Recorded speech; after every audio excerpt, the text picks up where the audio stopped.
नमस्कार सर। नमस्कार जी। सर क्या नाम है आपका? जी मेरा नाम हेमंत दास है जी। हेमंत दास जी कहाँ से आए हो? जी मैं स्पेन का रहने वाला हूँ। 13 साल से पिछले 8 साल इंग्लैंड में रहा, 5 साल स्पेन में। वैसे मैं पंजाब का हूँ। सर संत रामपाल जी महाराज से नाम दीक्षा लेने से पहले आप क्या भक्ति साधना करते थे? जी मैं 2009 में इंग्लैंड में मैंने ब्रह्म ऋषि कुमार स्वामी संत थे, उनसे नाम दीक्षा ली थी अपने एक दोस्त के कहने पर। तो वही भक्ति कर रहा था, उनके मंत्र जाप कर रहा था, जैसा कि मुझे समझ थी बस वही भक्ति कर रहा था। सर फिर आप संत रामपाल जी महाराज की शरण में कैसे आए? जी मैं सत्संग सुनने शुरू कर दिए थे। मैंने यूट्यूब पे अपना इंटरनेट पे काम करता था और साथ ही साथ मैंने सत्संग सुनने शुरू कर दिए, और संतों के भी और कुमार स्वामी जी के भी। तो ऐसे देखते देखते यूट्यूब पे एक वीडियो आया परमात्मा का, संत रामपाल जी महाराज जी का। तो वो देखा मैंने, डॉक्टर जाकिर नायक के साथ एक वीडियो थी। तो वो देखा तो मुझे थोड़ा लगा कि ये संत कुछ अलग से हैं, इनका ज्ञान कुछ अलग है। चलो कोई तो आया जो इन हमारे मुसलमान भाइयों को समझाएगा कि मांस खाना ऐसे है, ये भी गलत है, ये भी गलत है, और वेदों में क्या लिखा है, कुरान में क्या लिखा है, तो सारा कुछ मिल जाएगा, अच्छा हो जाएगा।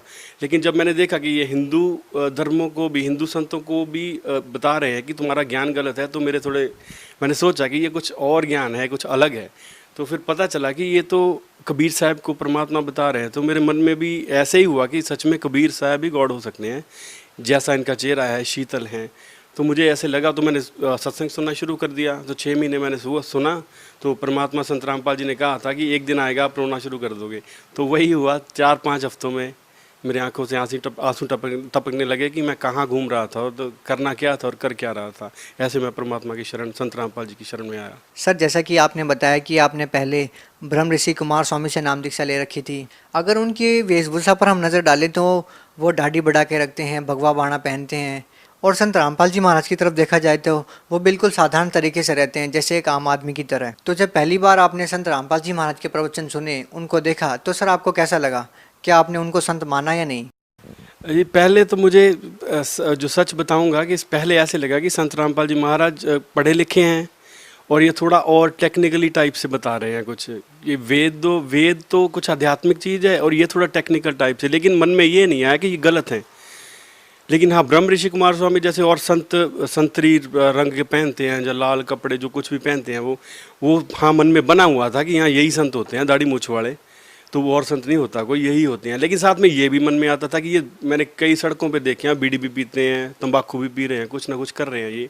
तो ये भी संशय होती थी, ये क्या है, ये समझ में नहीं आ रहा था कि संत होता कौन है, क्या होता है। पर नानक जी पर विश्वास था कि वो हैं संत। एक जैसे पंजाब में ये प्रचलित है कि नानक जी संत है। तो उस आधार पर जब गुरु जी का, संत रामपाल जी महाराज जी का ज्ञान सुना, तो उससे पता चला कि संत की पहचान क्या होती है और नकली संत कौन होता है, सच्चा संत कौन होता है।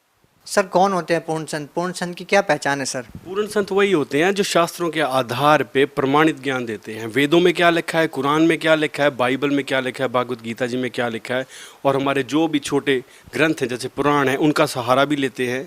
वो सहारा सिर्फ इसलिए लेते हैं, जो भी वेदों से मिलता है वो उसको उठाते हैं पुराणों में से। जो किसी संत की या किसी साधु की या ऋषि की अपनी सोच है, उसको वो नहीं लेते इसमें। तो ये सबसे पहली पहचान है।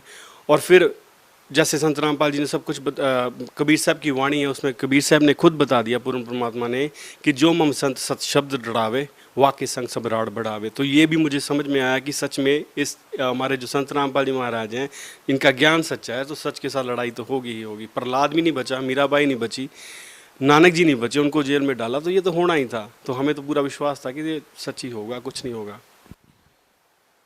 सर संत रामपाल जी महाराज जी जो भक्ति बताते हैं, जो 2 मंत्र का नाम सतनाम देते हैं, क्या ये वही मंत्र है जो नानक जी जपते थे?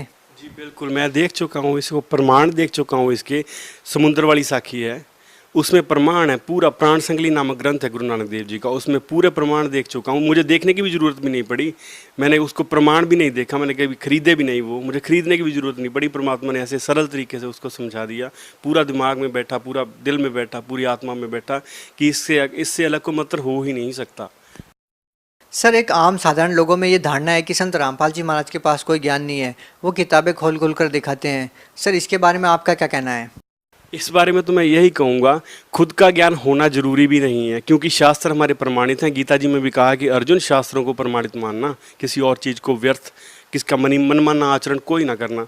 तो शास्त्र ही प्रमाणित हैं। अगर शास्त्रों से अलग कोई भी ज्ञान है वो ज्ञान तो बिल्कुल ही गलत है, वो मनमाना आचरण है, वो हमारे नरक का द्वार है, 84 का द्वार है, उसको तो बिल्कुल भी नहीं लेना।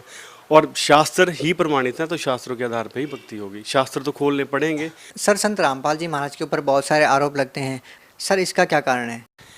क्योंकि जो सच्चा ज्ञान होता है उसको जो जो दूसरे आध्यात्मिक गुरु हैं जो अपना मनमाना आचरण चला रहे हैं, जहाँ उनको हम नकली भी कह सकते हैं, इनकम्प्लीट गुरु भी कह सकते हैं, उनकी दुकानें बंद होती शुरू हो जाती हैं। तो वो चाहते हैं कि इस सच ज्ञान को दबाया जाए। ऐसा ही हुआ है नानक जी के साथ, ऐसा ही हुआ प्रहलाद के साथ, ऐसा ही हुआ है मीराबाई जी के साथ, सभी के साथ ये हुआ है। लेकिन अब तो पूर्ण परमात्मा संत रामपाल जी आए हुए हैं। सर आपको संत रामपाल जी महाराज से नाम दीक्षा लेने के बाद क्या लाभ मिले? ये सबसे पहला लाभ तो ये है, मनुष्य जन्म पता चला कि क्यों मिला था, इसके साथ करना क्या था, ये है खिलौना है किस चीज़ के लिए था। माता के गर्भ में हम 9 महीने लटके रहे उल्टे, तो वहाँ पे क्या कह रहे थे कि हे परमात्मा एक बार बाहर निकाल दे, भक्ति ही करूँगा। वो तो यहाँ का जो सिस्टम है, यहाँ के जो 3 गुण हैं, ब्रह्मा जी, विष्णु जी और शिव जी, वो हमें इस स्थिति में रख देते हैं, इंजेक्शन लगा देते हैं कि हमें सब कुछ भूल पड़ जाता है, और नए सिरे से हम अपनी पढ़ाई शुरू करते हैं यहाँ पे इस काल लोक वाली, कि ये तेरी रिश्तेदारी है, तुझे यही करना है, यही तेरा काम है, और बस तुम मर जाएंगे, कोठी लेके, कार लेके, बस मर जाए एक बार बस।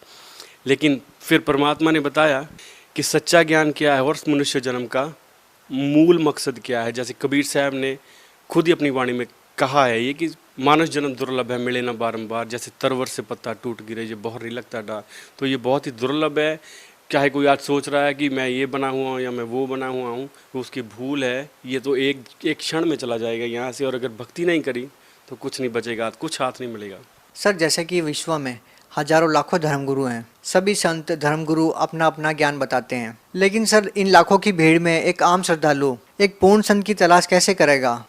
जी देखिए, सबसे पहली बात, जो भी गुरु ज्ञान दे रहा है वो इनकम्प्लीट है या कंप्लीट, इसका हमें निर्णय करना पड़ेगा। सबसे पहले तो ये है, सभी संत कोई 10वीं तक की कक्षा की दे रहा है और कोई 12वीं की, कोई BA की, लेकिन हमें चाहिए मोक्ष का रास्ता, जिसको हम PhD का नाम दे सकते हैं, कि फाइनल फैसला, जो फाइनल हमारा फाइनल एजुकेशन है आध्यात्म की, स्पिरिचुअल नॉलेज की, वो कौन सी है, और उसका प्रमाण सिर्फ और सिर्फ हमारे शास्त्र हैं।